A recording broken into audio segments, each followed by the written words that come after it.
fisik head to toe. Kalau misalkan kepala, apa yang akan kalian lakukan pemeriksaan pertama kali pada anak? Lingkar kepala juga penting. Nanti akan dilakukan pemeriksaan lingkar kepala. Lingkar kepala ini juga ada kurvanya, ingat ya. Ada kurva dari WHO untuk menentukan apakah anak ini mikrosefali, makrosefali atau normal. Ingat bahwa makrosefali itu artinya kan lingkar kepalanya itu di atas normal, tidak di atas dari usianya. Karena lingkar kepala itu berdasarkan umur. Jadi kalau anak umur sekian, lingkar kepalanya itu minimal berapa? Jadi misalkan bayi baru lahir lingkar kepalanya 20. Itu kira-kira normal mikrosefali atau makrosefali? 20 cm. Mikrosefal. Jadi jangan sampai ada ujian ada yang kayak gitu ya. Karena ada yang biasanya ujian lingkar kepalanya itu mirip seperti lingkar lengan atas. Karena lingkar kepala bayi baru lahir itu biasanya sekitar 35, 38 seperti itu. Nah, itu yang perlu diperhatikan. Pertama, boleh lingkar kepala. Sekaligus kalian melihat apa? Distribusi rambutnya. Distribusi rambut boleh kalau pada bayi baru lahir anak sekitar 1 sampai dengan 2 bulan itu masih bisa kalian cek lihat juga apa yang kalian lihat di kepala. Tadi rambutnya kenapa pada bayi? Persebarannya. Kemudian apalagi yang paling penting? Rambut, warna rambut. Warna rambut, tapi kita pastikan dulu nih orang tuanya, karena anak itu yang menentukan dia status gizinya buruk atau tidak itu juga berdasarkan warna rambut. Ya kayak misalkan ada rambutnya tuh rambutnya kayak rambut jagung atau mirip rambut bule nih, rambut pirang ya. Jangan sampai orang tuanya itu atau memang ada genetik rambutnya warnanya seperti itu. Lalu kalian lihat, wah rambutnya pirang, berarti dia ini kekurangan protein atau kekurangan gizi kronik seperti itu. Karena salah satu tanda anak itu mengalami kekurangan, misalkan anak-anak dengan kwasiorkor atau marasmus, kan pernah belajar ya, marasmus, kwasiorkor itu adalah anak-anak yang mengalami kekurangan gizi kronik baik kalori maupun protein. Itu biasanya kelihatan di rambutnya. Rambutnya agak kuning seperti rambut jagung, kemudian mudah rontok seperti itu. Jadi harus dilihat dulu orang tuanya seperti apa. Kalau orang tuanya rambutnya seperti itu berarti artinya anaknya keturunan rambutnya kayak gitu. Dilihat. Kemudian apalagi yang kita lihat di kepalanya? Ubun-ubun apa? Itu namanya. Silakan dibaca ubun-ubun apa namanya?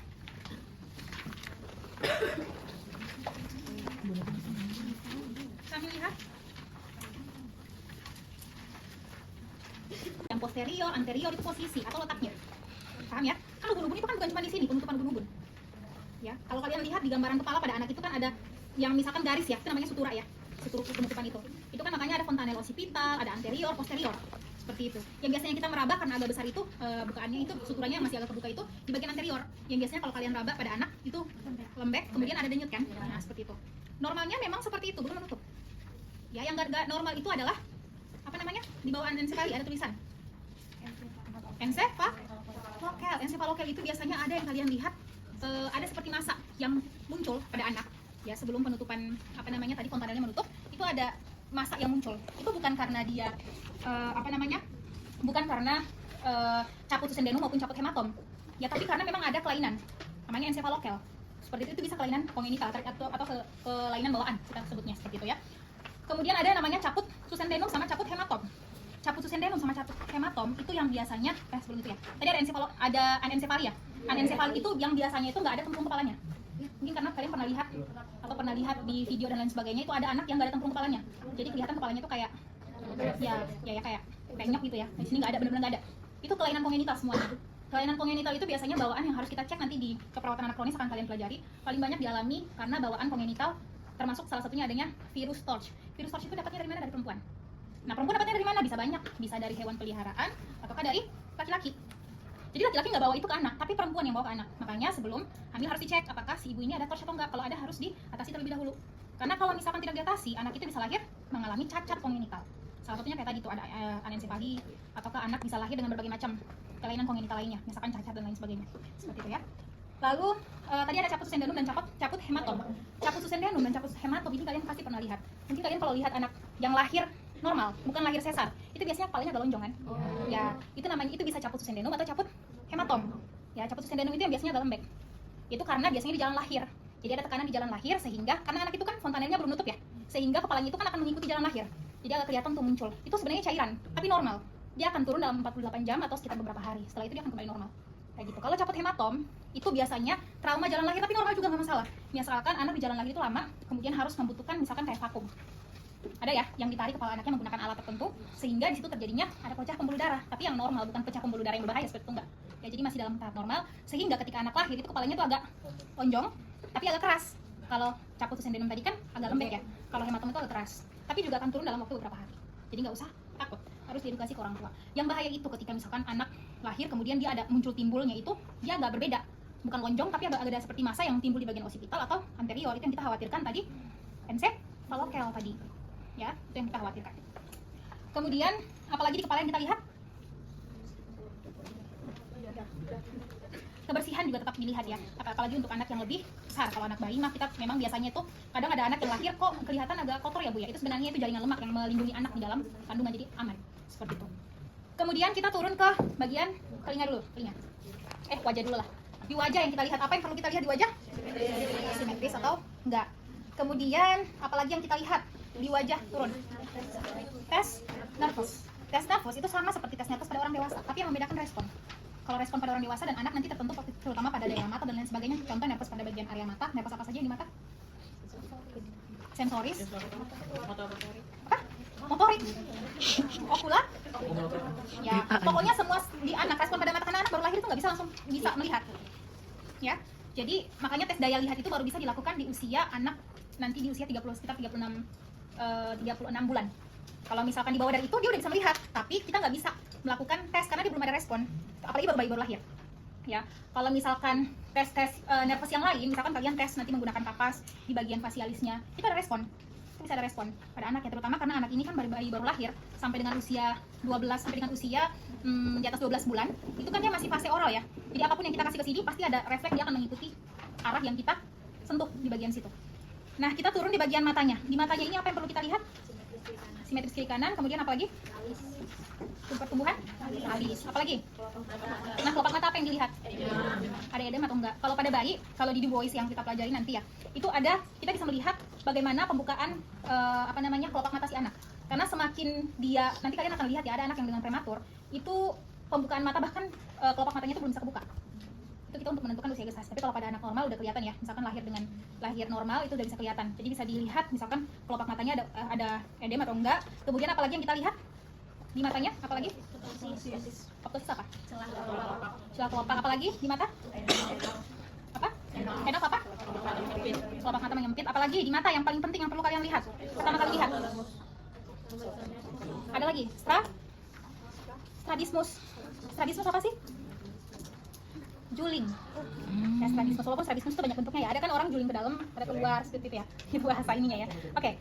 Lalu yang perlu kita lihat juga apa di bagian matanya untuk menentukan anak ini ada masalah atau enggak, karena akhir kadang akan kelihatan dia mengalami jaundice. Jaundice itu kuning.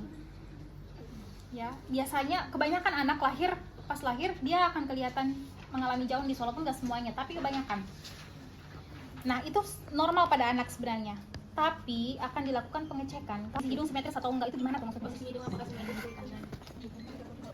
Yang paling penting yang biasanya membedakan jembatan hidung.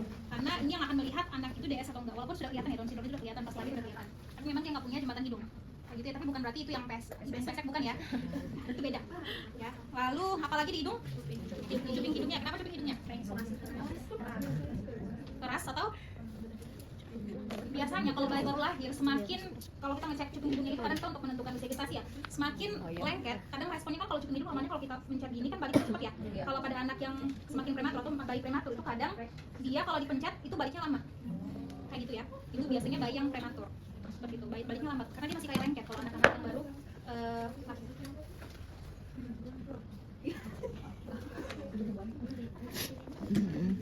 setelah cuping hidung apalagi yang kita lihat? Oke, udara itu gimana caranya? Dalam napas. Jadi kita mau lihat antara kiri dan kanan mana yang lebih kuat. Apalagi? Pemeriksaan nervus. Boleh kalau pemeriksaan nervus pada hidung bisa dilakukan. Apalagi? Jangan lupa ya, head itu pada anak dan orang dewasa sama. Sama, nggak ada bedanya. Yang membedakan itu hanya respon. Tadi yang ibu bilang kebanyakan untuk pemeriksaan nervus itu memang nggak semuanya bisa dilakukan pada anak. Ya, karena anak itu masih punya banyak refleks yang nantinya akan kalian lakukan. Misalkan ada refleks palpebra dan lain sebagainya, itu ada refleks menggenggam, jadi refleks pada kaki, plantar refleks yang biasanya kalau kalian kasih sentuhan otomatis kakinya langsung kayak gini kan. Itu sesuatu yang normal. Pada orang dewasa kan nggak perlu dilakukan hal itu. Ya, pada anak perlu kita lakukan karena harus ada respon seperti itu. Ya. Oke, apalagi di bagian mulut apa yang harus kita lihat? Apa yang biasanya ada masalah pada bibir anak kalau kita lihat? Namanya? Oke, skoliosis di belakang ya. Oke, sianosis bisa. Sianosis ada, pada bayi ada juga yang sianosis bisa kita lihat. Tapi yang paling biasanya yang tadi ibu sampaikan ada kan yang kelainan kongenital ya. Yang namanya itu labioskisis atau labiopalatoskisis. Itu sumbing. Ya, itu kelainan kongenital pada anak. Labioskisis atau labiopalatoskisis. Karena labioskisis dan labiopalatoskisis itu dua hal yang berbeda. Karena ada orang yang hanya sumbing di bagian di sini tapi dia nggak sampai ke langit-langit. Ada yang orang sumbingnya itu palatoskisis itu bolong. Ya. Nah, itu namanya labiopalatoskisis. Semua adalah kelainan kongenital. Makanya perlu dilihat anak ini labiopalatoskisis atau labioskisis. Ya, pasti orang nggak mungkin orang sumbing tiba-tiba sumbing, nggak ada, pasti dari lahir sumbingnya, ya kan? Oke, makanya harus dilihat. Itu salah satu juga biasanya pada perempuan yang kurang asam folat, itu salah satu penyebab juga ya, anak lahir dengan labioskisis atau labiopalatoskisis. Di bibir, apalagi di bibir, di mulut, udah tadi ya, misalkan cyanosis dan lain sebagainya. Dalam mulut apa yang kita lihat di mulutnya? Lidah, nggak ada. Kalau bayi baru lahir lalu gigi itu ada gusinya, kemudian lidah, kebersihan lidah. Ada anak itu yang lidahnya itu kan misalkan ada keluhan, ibunya bilang anaknya ini nggak mau di ASI seperti itu ya, atau pas tiap ASI dia rewel. Kita harus cek juga kebersihan lidah. Kadang yang lidah misalkan bayi itu kan ada lidahnya putih ya, putih banget, itu harus sering dibersihkan ya, karena itu yang bisa menghambat anak itu mau menyusu ya, kayak gitu. Lalu juga bisa kita lihat apa lagi selain bibir, selain tadi ya lidahnya, kebersihan lidah. Ovula apa? Apa ovula? Ovula apa sih? Oh, gusi. Ovula tuh yang di belakang itu loh, apa namanya? Beda, amandel beda. Ya kan, kalau amandel itu yang tonsilitis, yang di samping ovula itu namanya amandel itu loh. Itu bahasa ininya kita bilangnya amandel, tapi sebenarnya itu namanya tonsil. Di samping tonsil yang menggantung ovula. Ya. Lalu apa lagi?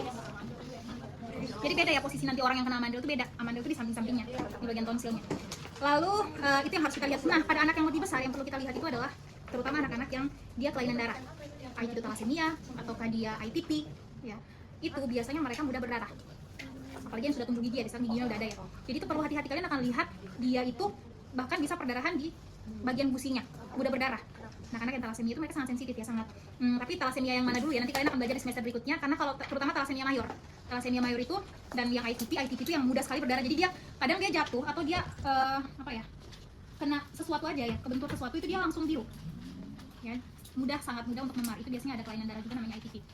Lalu itu yang perlu kita lihat, mudah untuk berdarah. Makanya kalau misalkan dia gosok gigi dengan sikat yang agak keras itu mudah berdarah. Apalagi misalkan anak yang udah besar kan sudah mulai sikat gigi ya. Seperti itu yang harus kita perhatikan.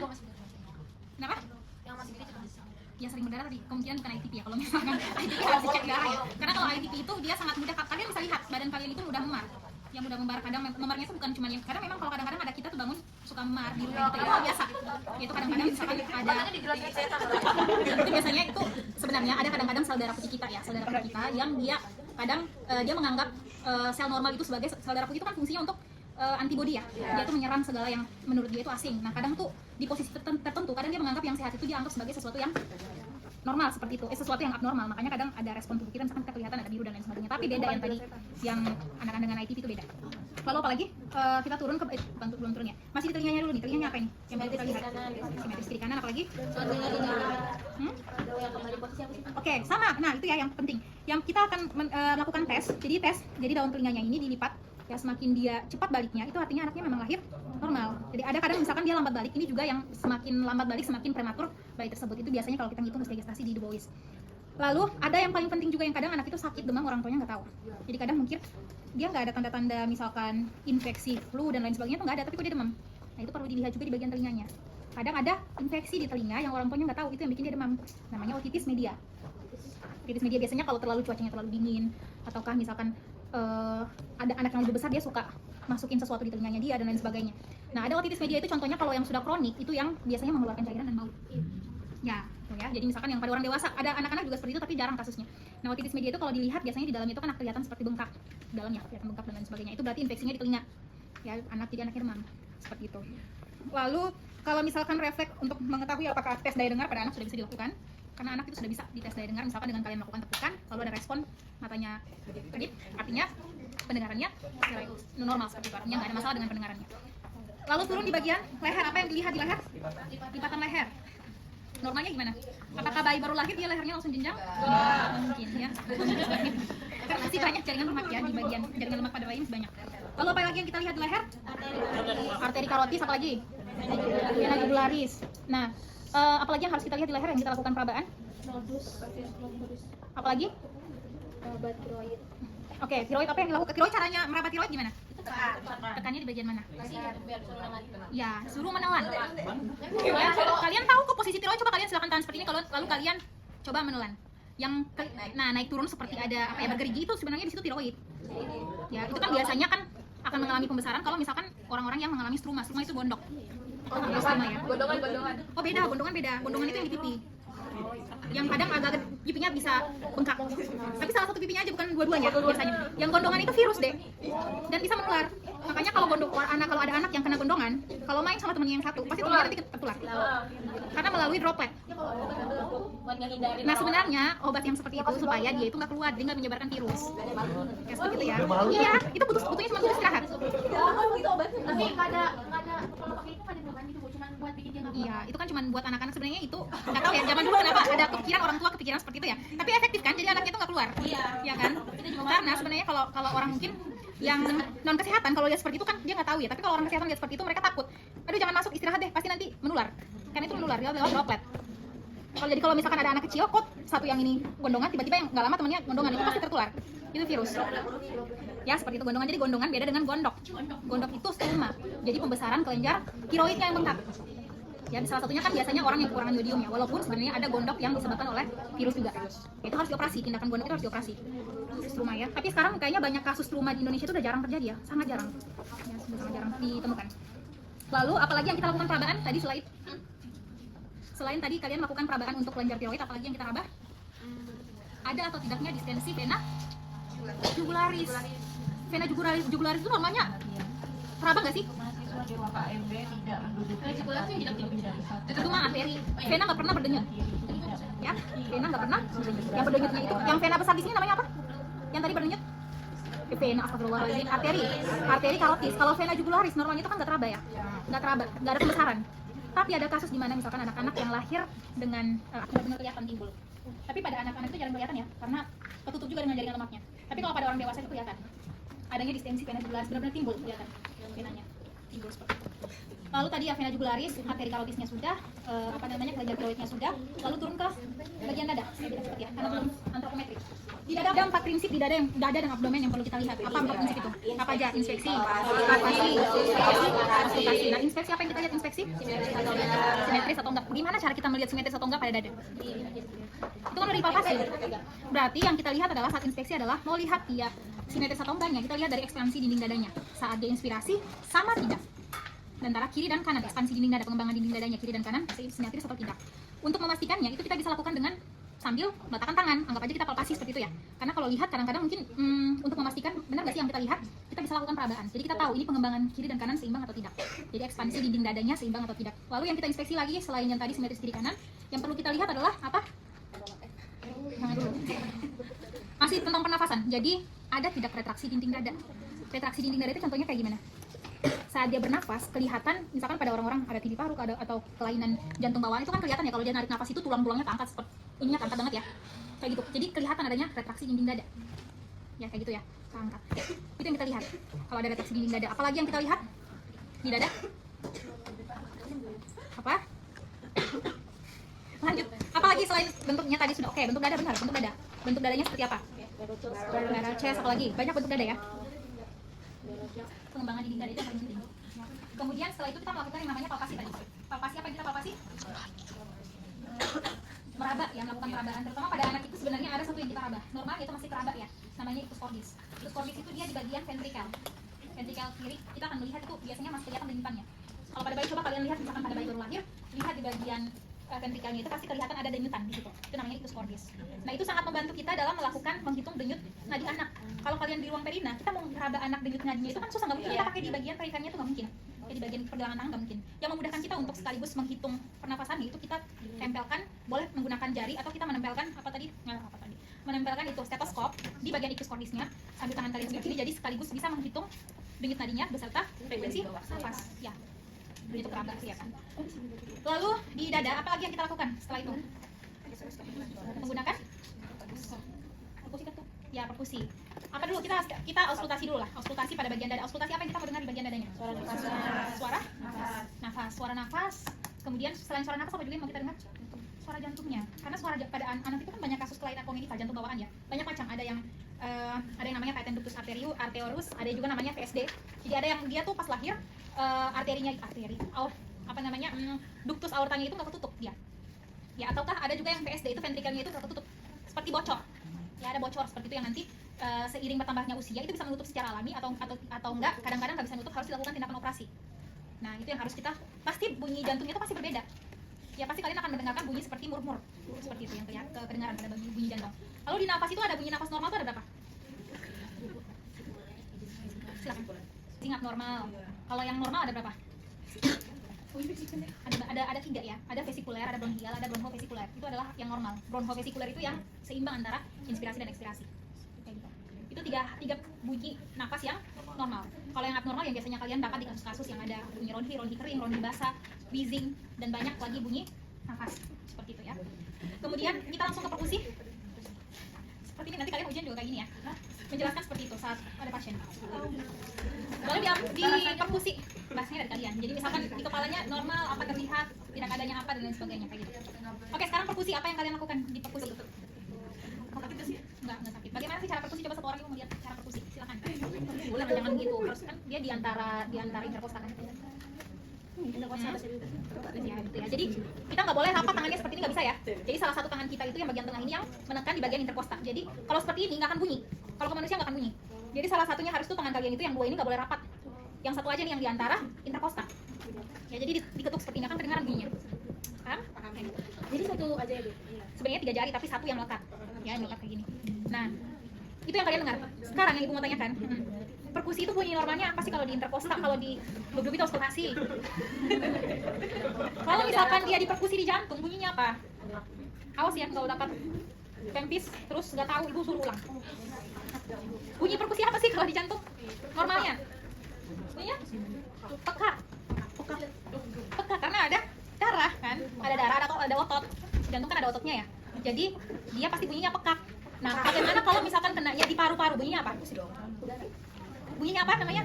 Nggak mungkin bunyinya udara. Bunyinya sonor.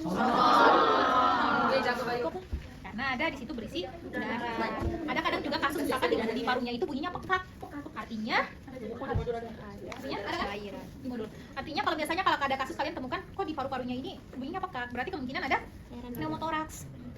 Karena kalau hipersonor itu berarti dia itu bukan pneumotoraks ya, tapi kok pneumotoraks, hematoraks itu yang ada apa namanya, misalkan pasien kecelakaan kemudian ada perdarahan di paru-parunya, itu bunyinya pekak. Tapi kalau pneumotoraks biasanya dia itu hipersonor ya, sangat, karena terlalu banyak udara di dalam paru-parunya itu juga bisa terjadi.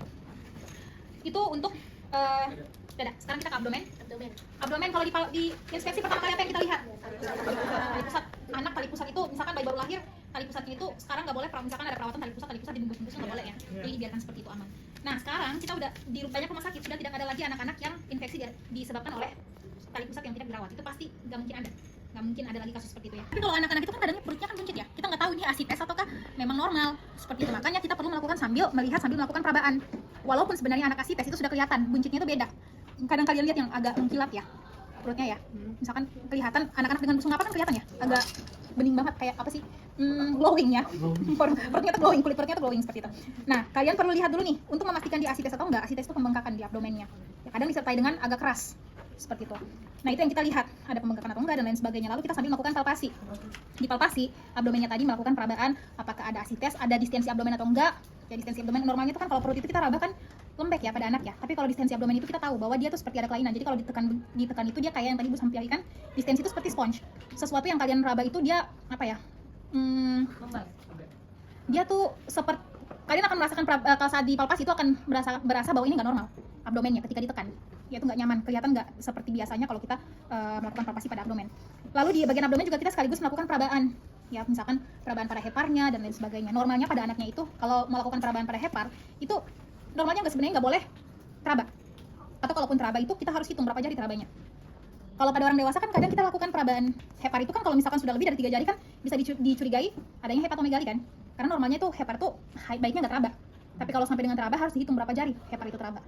Ya, itu harus dilakukan palpasi seperti itu. Lalu di bagian abdomen apalagi yang kita lakukan?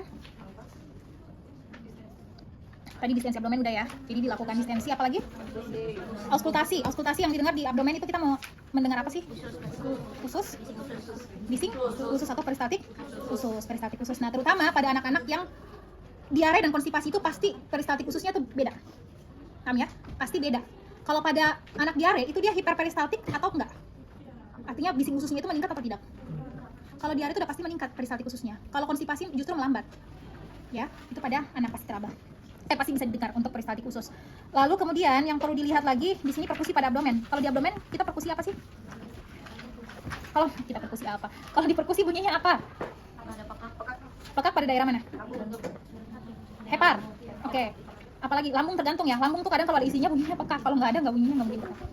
Ya. Apalagi kalau di bagian usus dan lain sebagainya bunyinya apa? Timpani.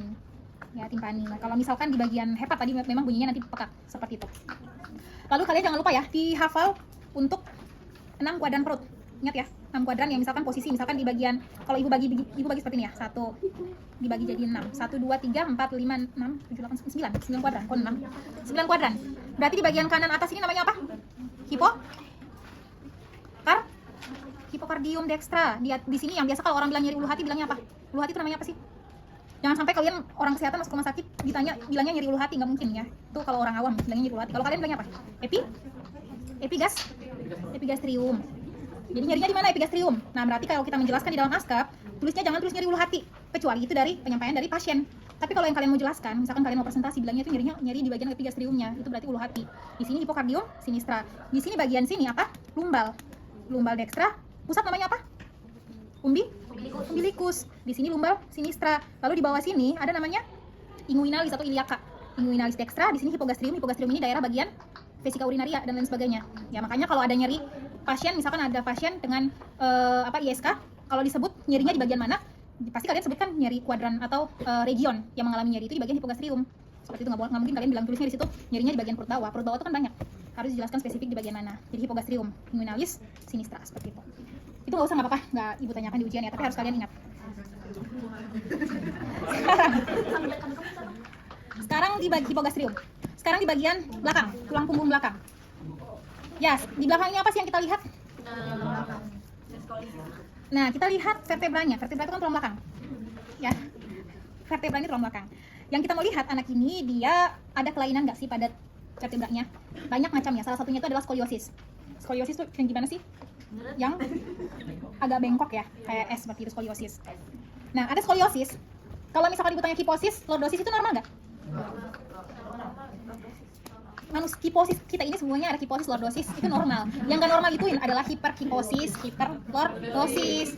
Misalkan, kan bentukan tulang belakang kita, vertebra kita kan kayak gini kan? Itu kan normal ya. Kalau masuk seperti ini namanya apa?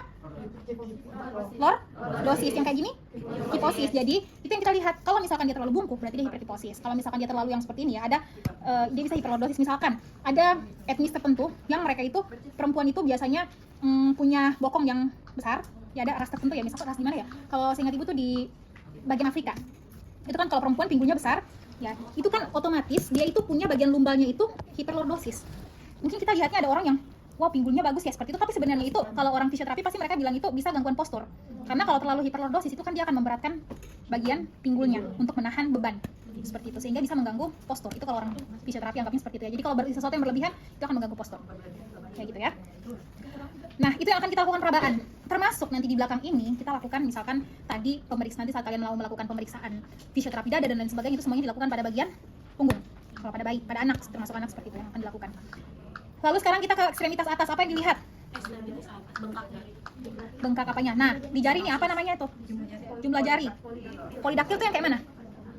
Jadi 5 ada kan? Anak yang jarinya tuh lebih dari 5 ya. Oke. Ada juga yang namanya sindaktil. Sindaktil itu kayak mana? Jari-jarinya tuh nempel. Ya. Enggak, jadi dia nempel, benar-benar nempel. Seperti itu ya. Itu namanya sindaktil. Lalu refleks pada anak. Jadi bayi itu harusnya dia punya refleks menggenggam pasti. Pasti punya refleks menggenggam, nggak mungkin nggak. Jadi kalian kalau kasih tangan kan pasti dia genggam tangannya kan? Itu refleks yang normal pada anak. Tapi itu refleks prematur ketika dia sudah dewasa. Harusnya refleks itu udah nggak ada lagi. Kecuali dia mau megang tangannya orang. Tapi kalau enggak. Paham nggak? Ya. Misalkan kalau anak itu kan pasti tangan kemudian dia bawa ke arah mulutnya karena dia juga di dalam fase oral. Seperti itu hal yang normal. Lalu ada juga di bagian ekstremitas bawah dulu sebelum kita ke bagian genitalnya. Kukunya kenapa? Clubbing finger. Clubbing finger itu bukan kuku. Jadi kukunya kenapa? Biasanya itu ada ya sama agak bengkak di bagian ininya ya. Di bagian apa sih namanya? Di antara kok rumit. Di jari-jarinya itu clubbing finger itu artinya di bagian ujung distal jarinya ini tuh kayak ada pembengkakan. Mungkin kalian jarang lihat tapi ada yang seperti itu ya. Lalu di bagian ekstremitas bawah sama ini ya. Kalau misalkan kalian pemeriksaan CRT tahu? Udah KMB kan? KMB udah belum? Pemeriksaan CRT, capillary refill time yang di kuku. Oh, si Adi yang Oke, CRT. Nah kalau pada bayi, ya kalau kalian belajar MTBS, pada anak di bawah 12 bulan itu nggak boleh kita melakukan pemeriksaan CRT. Jarang kita melakukan pemeriksaan CRT. Jadi kita pemeriksaannya itu di kulit perutnya. Jadi kulit perutnya. Jadi kita mau tahu dia itu dehidrasi ataukah dia itu dehidrasi ataukah terlalu banyak diare yang kronis, diare yang dengan dehidrasi, diare berat dengan dehidrasi, itu semuanya kita melakukan melalui pemeriksaan kulit perut. Jadi kulit perutnya dicubit, tapi bukan cubit yang nggak boleh ya, karena bahaya. Jadi kita cukup ditekan, dicubit pelan, itu akan kelihatan. Kalau misalkan lambat kembalinya, biasanya itu pasti anak sudah mengalami dehidrasi. Seperti itu. Nah, di bagian ekstremitas bawah ini kita akan melihat banyak refleks yang akan kalian lakukan pemeriksaan. Selain tadi kita melihat bentukan dari postur kaki ya pada anak ya.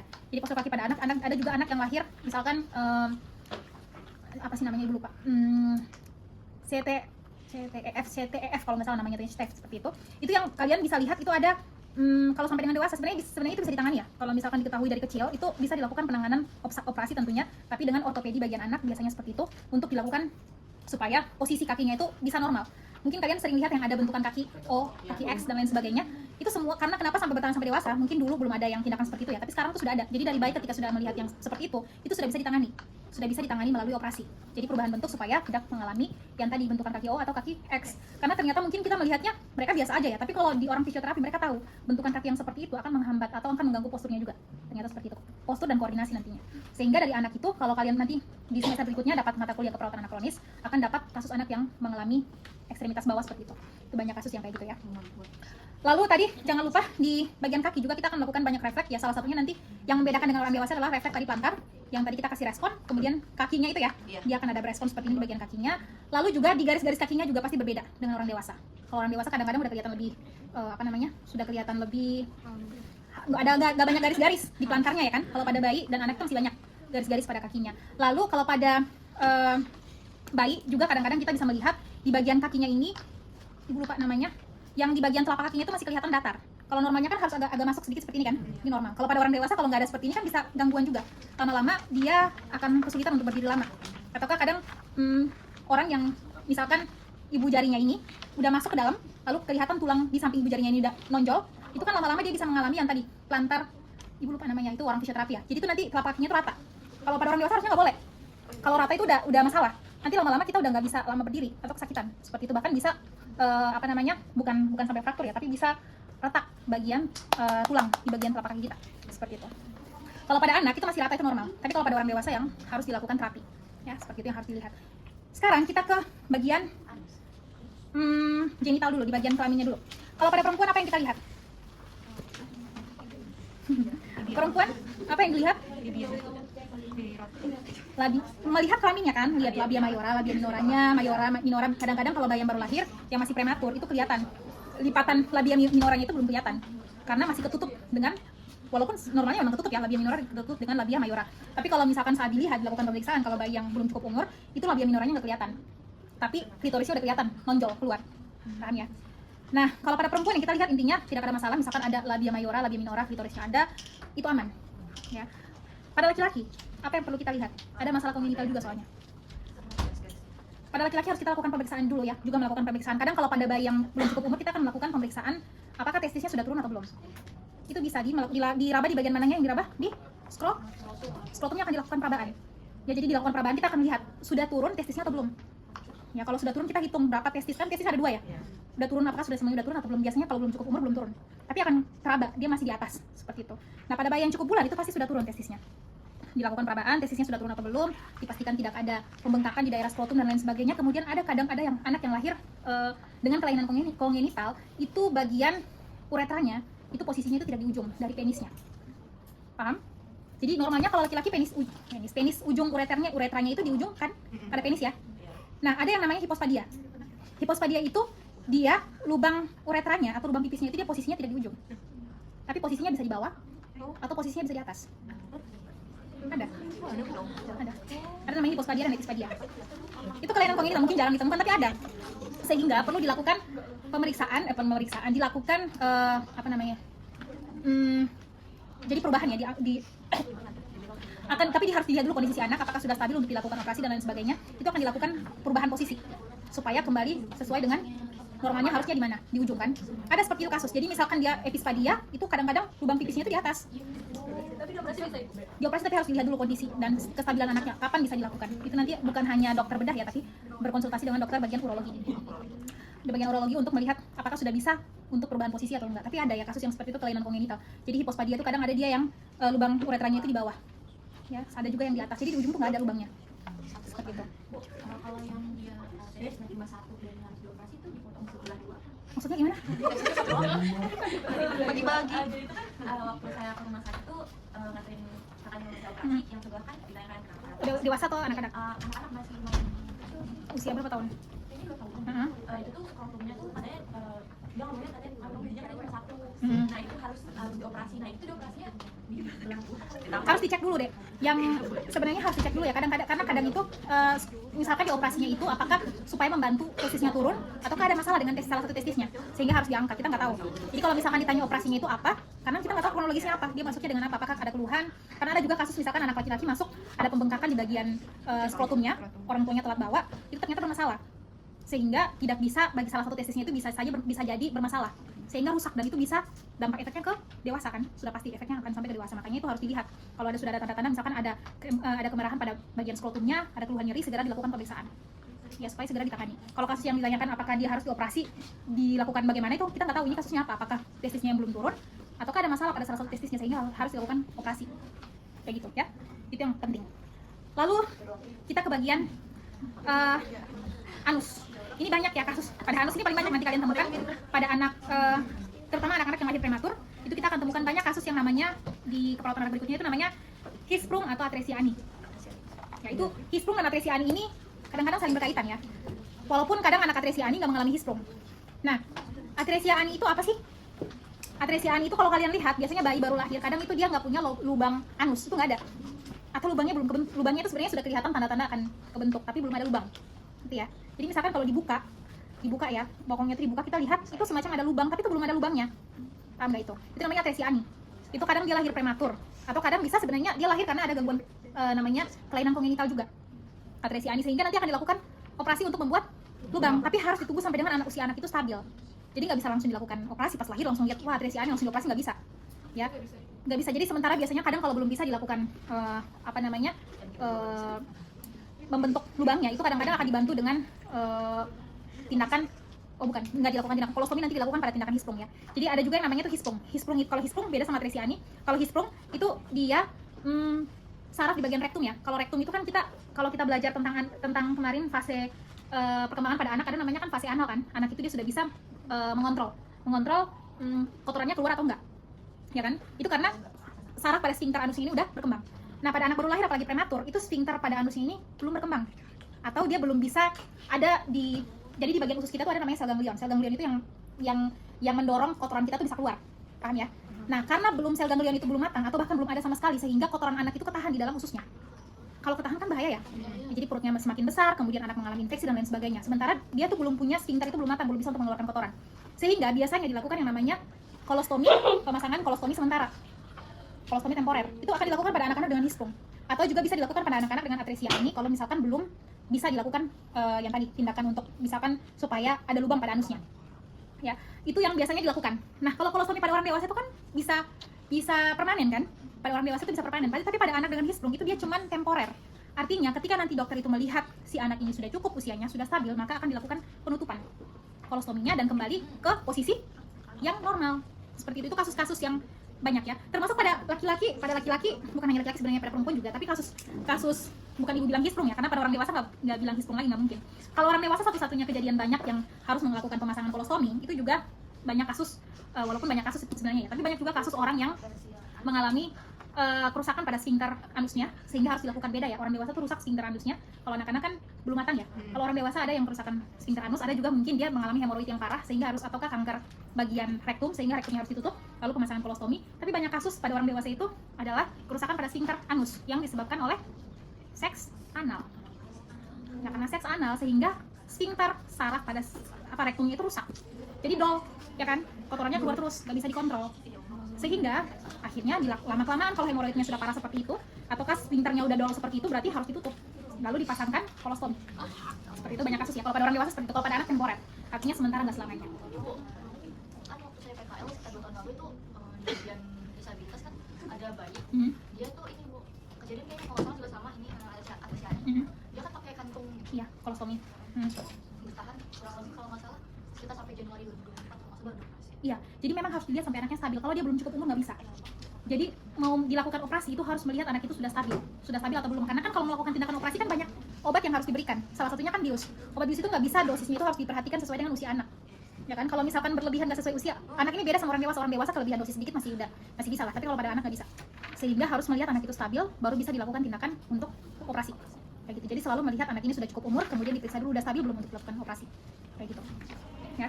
Sekarang kita lanjut ke antropometri. Kok nggak ada ini ya? Nggak ada ide. Gunakan pakaian kalau mau melakukan penimbangan. Nah, kalau di rumah sakit, di ruang kita akan mendapatkan timbangan itu ada di ruang perina maupun di ruang INC ya, di ruang bersalin. Karena saat anak lahir kan langsung ditimbang dan langsung diukur panjang badan. Tapi bentukan baby scale-nya beda dengan yang ini. Nah, kalau yang ini sekaligus bisa mengukur berat badan sekaligus panjang badan. Jadi diperhatikan. Kita indonya ini, oke. Ya. Ini nggak bisa mengukur. Oke.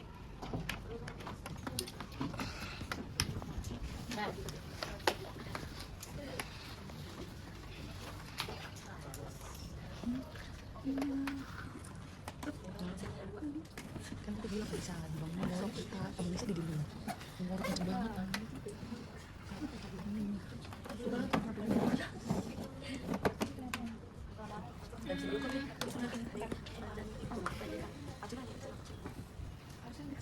Pada anak itu pastikan alatnya sudah siap dulu baru diletakkan anak pada timbangan pada baby scale.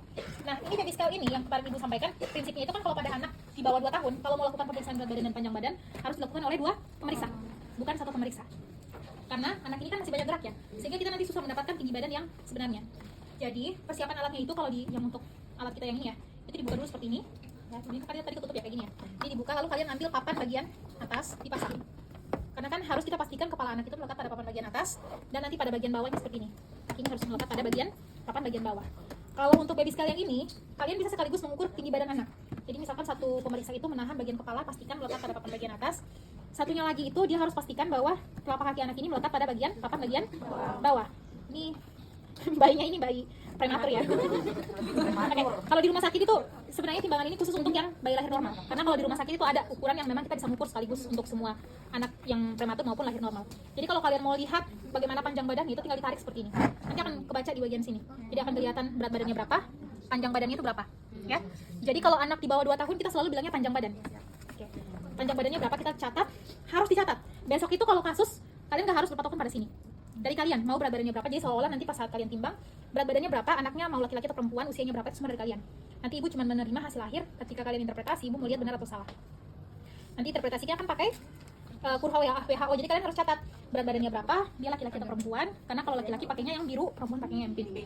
Lalu nanti kalian lihat berat badannya berapa, tinggi badannya berapa, kemudian tentukan dia gizinya ada di garis mana, ya. Paham, nanti ibu share untuk kurvanya. Lalu dicatat di sini sekaligus kalian bisa mengukur lingkar kepalanya. Lingkar kepala bisa menggunakan Medline ini ya. Nah, untuk mengukur lingkar kepala anak, kalian pastikan mengukur lingkar kepala itu seperti ini ya. Jadi lingkar kepalanya itu pastikan lingkar kepala, jangan sampai lingkar kepalanya diukur seperti ini. Jadi ini mengukur lingkar kepala yang salah, karena lingkar kepala itu harusnya itu Medline ini ada di atas alis anak. Seperti ini, ada di atas alis. Oke? Kemudian harus di atas daun telinga anak. Kayak gini. Jadi kita lihatnya nanti seperti ini. Lihat posisinya ada di mana? Di berapa senti? Ya. Di sini berarti 11, kita ambil yang di bagian belakang ya. 28 ya. 28 cm. Ini enggak. Ini mikrosefali ya. Mikrosefali karena enggak ada anak-anak yang ada sih, tapi itu memang pasti kelainan. Bukan kelainan. Pasti kekurangan gizi kronik seperti itu. Lalu nanti bisa sekaligus mengukur lingkar lengan atas, tapi pastikan kalau mengukur lingkar lengan atas, anaknya ini ditutup karena anak itu nggak boleh kena, ya nggak boleh lama dingin, dia kan gampang hipotermia. Ini kita untuk mengukur lingkar dada. Lingkar lengan nggak sebesar ini ya. Ini lingkar dada. Tapi bentukannya pitanya tuh sama. Ya tinggal kalian nanti mengukur lingkar lengan atas dengan mengukur lingkar lengan atas, nanti tinggal dilihat lingkar lengannya itu ada di berapa senti. Itu yang dicatat. Ya nanti kan garisan ini yang menentukan dia ada di berapa senti, ya. Besok kalau pas saat ujian pakai Medline aja untuk mengukur lingkar lengan. Karena ini untuk lingkar dada. Kemudian itu yang dicatat. Sebenarnya antropometri itu gampang, tapi menghadapi bayinya aja yang susah ya, karena anak-anak kadang baru ditaruh di timbangan udah nangis, susah ditahan, mau dilakukan pemeriksaan pun susah, seperti itu ya. Lalu lingkar lengan atas sudah, lingkar kepala sudah. berat badan, tinggi badan, tinggal di garis kurva ya. Kalau garis kurva udah ngerti ya, bisa dilihat di materi ibu yang garis-garisnya. Bisa ngerti? Karena nggak ngeprint. Bisa paham ya? Nanti bisa lihat di materi tumbuh kembang. Silakan. Insya Allah, oke, semoga ngerti. Sampai di sini ada yang mau ditanyakan sebelum kita lanjut ke apa sih namanya? Denver.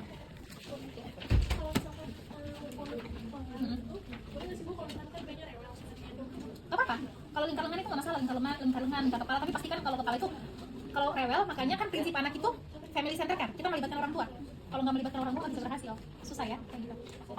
Ada yang mau ditanyakan dulu? Lengannya diukur di sebelah mana? Bebas, mau kiri atau kanan. Posisinya. Posisinya itu sebenarnya kalian harus ngukur. Kayaknya ada. Ini juga pada wanita hamil bisa.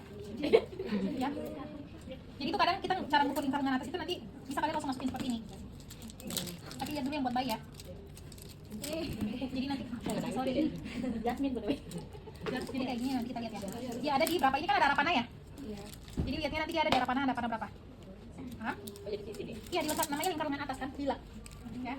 Lalu apa lagi ya? Ada yang mau ditanyakan? Ada Bu. Kalau auskultasi. Kalau auskultasi itu sama kayak dewasa atau cuma bagian sini sama sini doang? Prinsipnya sama kayak orang dewasa, cuman yang membedakan yang tadi aja beberapa tindakan yang beda aja itu refleks ya. Sama yang tadi kalau orang dewasa itu kodis nggak mungkin kelihatan. Ada lagi nggak? Kalau sekarang Denver ya, Denver ini lumayan. Sekarang bukan Denver, ibu.